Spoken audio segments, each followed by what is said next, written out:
السلام علیکم ناظرین، میں ہوں اسد علی طور اپنے پروگرام اسد طور انسنسرڈ کے ساتھ۔ آج ہم آپ کو بڑی بریکنگ نیوز دے رہے ہیں کہ پاکستانی فوج نے 3 ملٹری آفیسرز اور ایک سویلین ادریس کھٹک کو جاسوسی کے الزام میں سزائیں سنائی ہیں۔ یہ کیس کی تفصیلات ہم آپ کو ایکسکلوزیولی شیئر کریں گے، اس کا بیک گراؤنڈ شیئر کریں گے، اور ہم آپ کو یہ بھی بتائیں گے کہ کس طرح سے یہ جو سزائیں سنائی گئی ہیں، یہ ٹرائل ہے، یہ پرابلمیٹک ہے، یہ پاکستان کے لیے کیا عالمی مسائل پیدا کر سکتا ہے، یہ ہمارے اندرونی طور پہ ہمارے لیے کتنا بڑا یہ جو ٹرائل ہے وہ سنجیدہ سوالات اٹھاتا ہے کہ ہمارے ملک میں انسانی حقوق پر کس حد تک ہماری سیکیورٹی فورسز، ہماری آرمی، ہمارے دیگر ادارے بلیو کرتے ہیں۔ وہ بھی ذرا اس کی بھی ایک جھلک ملتی ہے اس ٹرائل کے اندر، اس تمام کیس کے اندر۔ وہ ہم سب کچھ آج آپ کے سامنے لے کے آ رہے ہیں اور آپ سے شیئر کریں گے۔ آج یہ سب کچھ اسد طور انسنسرڈ میں انسنسرڈ سب کچھ لائیں گے آپ کے سامنے۔ تو جن 4 لوگوں کو سزا سنائی گئی ہے، ہم پہلے تو ان کے نام اور ان کی سزا آپ کو بتا دیں۔ تو ایک تو ہیں لیفٹیننٹ کرنل ریٹائرڈ فیض رسول، ان کو 14 سال قید کی سزا سنائی گئی ہے۔ پھر دوسرے ہیں لیفٹیننٹ کرنل ریٹائرڈ اکمل، ان کو 10 سال قید کی سزا سنائی گئی ہے۔ پھر تیسرے ہیں میجر ریٹائرڈ سیف اللہ بابر، ان کو 12 سال قید کی سزا سنائی گئی ہے۔ جبکہ جو چوتھے شخصیت ہیں وہ ہیں ادریس کھٹک، ان کو 14 سال قید کی سزا سنائی گئی ہے۔ اب ان کا کیس بڑا دلچسپ ہے ادریس کھٹک کا۔ پہلے تو آپ کو بیک گراؤنڈ بتا دیں کہ یہ پاکستان میں ہیومن رائٹس واچ اور ایمنسٹی انٹرنیشنل اور دیگر عالمی اداروں کے ساتھ کام کرتے رہے ہیں۔ اور کام کیا جی کرتے تھے؟ یہ پاکستان میں مسنگ پرسنز کے ایشو پر کام کرتے تھے، ان کے لیے آواز اٹھاتے تھے، ان کے لاحقین کی مدد کرتے تھے، ان کے کیسز ٹریس کرنے کے لیے کام کرتے تھے، اور ان کو لیگل ایڈ وغیرہ پرووائڈ کرنے کے لیے یہ سارا ان کا کام تھا۔ تو ان کو 13 نومبر 2019 کو صوابی کے قریب سے ان کو اٹھا لیا گیا، غائب کر دیا گیا۔ اب ان کی فیملی ڈھونڈتی رہی، کورٹس میں پٹیشنز کرتی رہی ان کو ریکور کروانے کے لیے۔ ان دا اینڈ جون 2020 یعنی کہ 7 ماہ بعد منسٹری آف ڈیفنس نے عدالت کو بتایا کہ ادریس کھٹک ملٹری انٹیلیجنس کی حراست میں ہے اور ان کے اوپر غیر ملک کے لیے جاسوسی کے الزامات ہیں۔ اس پر کافی شور وغیرہ ہوا، لیکن خیر پھر یہ بات آ گئی پشاور ہائی کورٹ میں۔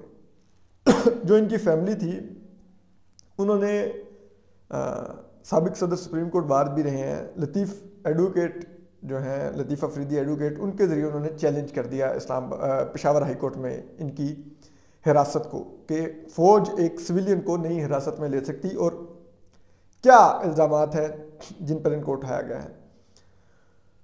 تو وہاں پر جو فوج ہے وہ پہلی دفعہ الزامات لے کے آئی کہ ان کا فیلڈ کورٹ مارشل ہو رہا ہے ان کا، اور ان پر جو الزامات ہیں وہ برطانوی سیکرٹ ایجنسی MI6 کے لیے جاسوسی کرنے کے انہوں نے معلومات جو ان کا ایک ایجنٹ ہے مائیکل سیمپل ان کو دی ہیں۔ یہ الزام لگایا گیا ان کے اوپر۔ اب دیکھیے دلچسپ بات یہ ہے کہ مارچ 2020 میں جو سپریم کورٹ آف پاکستان ہے وہ کرنل انعام الرحیم کے ریٹائرڈ کے اغوا کے کیس میں قرار دے چکی ہے کہ فوج سویلین کا کورٹ مارشل نہیں کر سکتی، جس کے بعد کرنل ریٹائرڈ انعام الرحیم کو چھوڑا بھی گیا، ان کا کوئی ٹرائل نہیں کیا گیا۔ وہ بھی ایک الگ داستان ہے، وہ بھی آپ کو بتاتے ہیں۔ تو مارچ 2020 میں یہ سپریم کورٹ کہہ رہی ہے، اور اس کے باوجود جو فوج کا ادارہ ہے وہ پشاور ہائی کورٹ میں کنٹیسٹ کر رہا ہے کہ یہ ایک سویلین ہے لیکن ہم نے اس کا ملٹری کورٹ میں ٹرائل کرنا ہے، فیلڈ کورٹ مارشل اس کا کرنا ہے۔ تو اب بات یہ ہے کہ جب یہ بات پشاور ہائی کورٹ میں رکھی گئی تو جو بینچ تھا وہ جسٹس وقار احمد سیٹھ مرحوم اور جو ان کے ساتھ جو جج تھے جسٹس ناصر محفوظ پر مشتمل تھا۔ اس بینچ نے یہ ٹرائل روک دیا اور کہا کہ آپ یہ ٹرائل نہیں کر سکتے، اور 21 اکتوبر کو ان کو بلایا کہ آپ آئیں آ کے ڈیٹیلز لے کے اور بتائیں کہ کیا کیسے آپ یہ ٹرائل کر سکتے ہیں۔ اس کے اوپر ہوا یہ کہ جسٹس وقار سیٹھ کی کو کرونا ہو گیا 21 اکتوبر تک، آپ سمجھ سکتے ہیں پھر وہ کیا ہوا اور پھر کس طرح سے ان کا مشکوک حالات میں ان کو کرونا ہوا اور پھر ان کا انتقال ہو گیا 12 نومبر کو، اور وہ یہ سماعت نہ کر سکے۔ پھر ایک نیا بینچ بنایا گیا اور وہ بینچ تھا چیف جسٹس، جو بعد میں جسٹس وقار سیٹھ کی وفات کی وجہ سے جو جلدی چیف جسٹس بن گئے، چیف جسٹس قیصر راشد خان اور جسٹس ارشد علی پر مشتمل ایک نیا بینچ بنایا گیا ادریس خٹک کی درخواست کو سننے کے لیے۔ اس بینچ نے 2 فروری 2021 کو، یعنی کہ آج سے 9 ماہ پہلے، ملٹری کورٹ کو فیلڈ مارشل کورٹ جنرل کو اجازت دے دی کہ وہ field court martial civilian Idris Khattak کا کر سکتے ہیں۔ اور جو فیصلہ لکھا وہ بڑا دلچسپ تھا، کیونکہ جو ادریس خٹک کے فیملی اور لائرز تھے انہوں نے کہا کہ جی یہ الزام لگا رہے ہیں کہ یہ مائیکل سیمپل کو انہوں نے معلومات دی، جو MI6 کا ایجنٹ ہے برطانیہ کا، کہ ادریس خٹک نے اس کو معلومات دی ہیں، تو مائیکل سیمپل جس کو معلومات دی ہیں وہ تو بدستور پاکستان میں ہے، اس کے خلاف کوئی کارروائی نہیں ہوئی، اس کو حراست میں نہیں لیا گیا، لیکن جس نے معلومات دی اس کو حراست میں لے لیا گیا، لیکن جس نے معلومات لیں وہ MI6 کا ایجنٹ پاکستان میں، اس کو فوج کوئی نہیں اس کے خلاف کارروائی کر رہی۔ اور بات یہ ہے کہ وہ ایک پاکستانی جنرل کے داماد ہیں اور پاکستان میں ہی رہ رہے ہیں، ان کے خلاف کوئی کارروائی نہیں ہوتی، لیکن ان کو حراست میں لے لیا گیا۔ لیکن بہرحال پشاور ہائی کورٹ کا جو نیا بینچ تھا، جو جسٹس وقار سیٹھ مرحوم کے بعد بنا تھا، اس نے قرار دیا کہ ہاں اس آرگومنٹ میں ویٹ تو ہے کہ مائیکل سیمپل کو کیوں نہیں اس کیس میں شامل کیا گیا جس پر الزام ہے کہ اس نے معلومات لی ہیں ادریس خٹک سے، لیکن یہ ابھی کیونکہ ٹرائل کی بات ہے تو ٹرائل ہو لینے دیں، بعد میں کسی اور سٹیج پہ جب فیصلہ آ جائے گا تو دیکھا جائے گا کہ مائیکل سیمپل سے بھی کچھ کیا گیا اس کے ساتھ کہ نہیں۔ پھر اب آپ دیکھیے کہ یہ جب ملٹری کورٹ کو ان کے کورٹ مارشل کا اجازت ملی، فیلڈ کورٹ مارشل کی، تو پاکستان جو عالمی سول اور سیاسی جو حقوق کے تحفظ کا ایک کنونشن ہے اقوام متحدہ کا، اس کا ممبر ہے۔ اس پر انٹرنیشنل کمیٹی آف جورسٹ نے، جس میں پوری دنیا کے بڑے ماہر قانون اور ججز شامل ہوتے ہیں، انہوں نے قرار دیا کہ پاکستان اس عالمی کنونشن کا حصہ ہونے کی وجہ سے، جس میں پاکستان یہ انڈرٹیکنگ دی ہوئی ہے اقوام متحدہ کو کہ ہم پاکستان میں سیاسی اور جو سول حقوق ہیں، یعنی کہ سویلینز کے حقوق ہیں، ان کا تحفظ کریں گے۔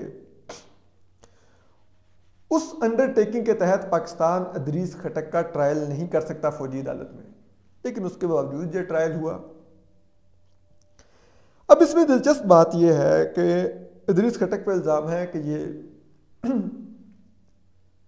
مائیکل سیمپل جو برطانوی MI6 کے ایجنٹ ہیں، یہ ان کو معلومات دے رہے تھے۔ اب مائیکل سیمپل کا بیک گراؤنڈ بھی بڑا دلچسپ ہے۔ ان کی اہلیہ جن کا نام یاسمین مٹھا ہے، اور ان کے سسر جو پاکستانی فوج کے ریٹائرڈ ملٹری جنرل تھے، ان کا نام ہے ابوبکر عثمان مٹھا۔ جنرل ابوبکر عثمان مٹھا کے بارے میں اور مائیکل سیمپل کے بارے میں، جو مائیکل سیمپل کی اہلیہ ہیں یاسمین مٹھا، انہوں نے پھر ان کا موقف سامنے آیا جب فوج کو اس ٹرائل کا حکم ملا۔ انہوں نے کہا کہ بات سنیں، میں نے شادی کی مائیکل سیمپل سے، یہ ایک آئرش شہری ہے اور ہم دونوں نے شادی کے بعد برطانیہ میں نہیں پاکستان میں رہنے کا فیصلہ کیا. میں 21 سال سے پاکستان میں رہ رہی ہوں. میرا میاں 21 سال سے پاکستان میں رہ رہا ہے. میرا باپ اتنا اپ رائٹ اور شریف ملٹری جنرل تھا کہ دوسروں کی اربوں کی جائیدادیں ہیں جو ریٹائرڈ جرنیل ہیں. میرا باپ جس وقت اس کا انتقال ہوا تو اس کے نام پہ کوئی گھر نہیں تھا. اس کے پاس ایک سزوکی FX تھی, وہ چھوٹی گاڑی جو سزوکی کی پہلے آتی تھی 90 کی دہائی تک. انہوں نے کہا وہ تھی اور وہ میرے گھر میں رہتا تھا اپنا, اس کے پاس گھر نہیں تھا, وہیں پہ اس کا انتقال ہوا. میں اسلام آباد میں رہتی ہوں. ہم نے بجائے اس کے ہم بناتے کوئی انگلش میڈیم اسکول, ہم نے اردو میڈیم اسکول بنایا جس میں صرف اردو پڑھائی جاتی ہے اور پاکستانی کلچر کے بارے میں پڑھایا جاتا ہے. ہم اتنا پاکستان سے پیار کرتے ہیں. اس کے باوجود آپ میرے خاندان پر, میرے باپ پر بھی, کیونکہ میرے باپ نے ایک ہندو خاتون سے شادی کی, تو آپ لوگ الزام لگاتے رہے میری ماں پہ اور میرے باپ پر کہ یہ را کے ایجنٹ ہیں.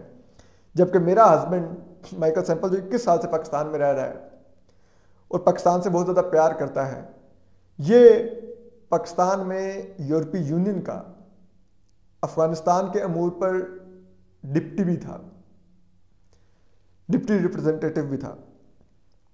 اور 2007 میں حامد کرزئی نے جو اس وقت افغانستان کے صدر تھے, ان کو یہ کہہ کے افغانستان سے نکالا کہ یہ ایک ناپسندیدہ شخصیت ہے, اور ان کو ناپسندیدہ شخصیت قرار دینے کی وجہ یہ قرار دی گئی کہ یہ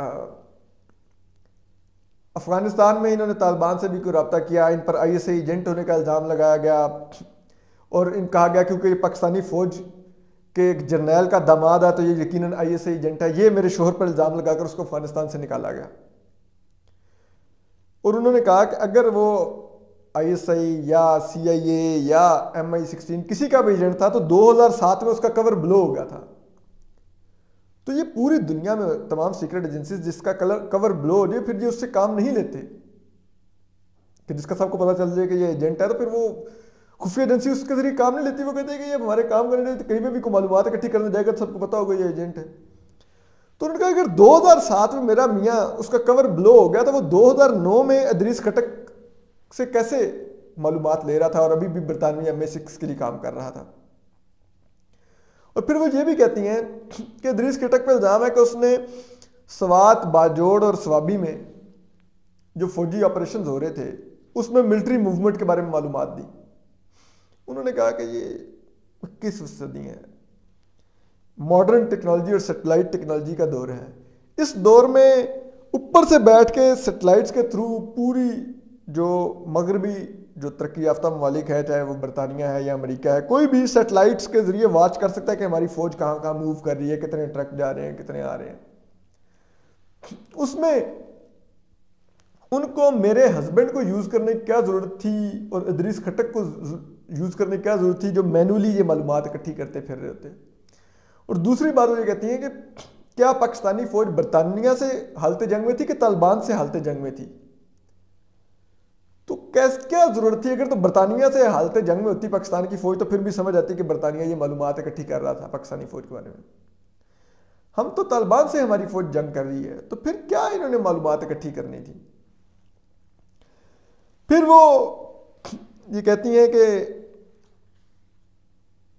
اس سب کے باوجود ان کے ہسبینڈ ابھی پاکستان میں ہیں اور ان پر یہ الزامات لگائے جا رہے ہیں. تو اب دیکھیے کہ مائیکل سیمپل کا بیک گراؤنڈ بھی ہم نے آپ کے سامنے رکھ دیا, ادریس کھٹک کا بھی رکھ دیا ہے آپ کے سامنے.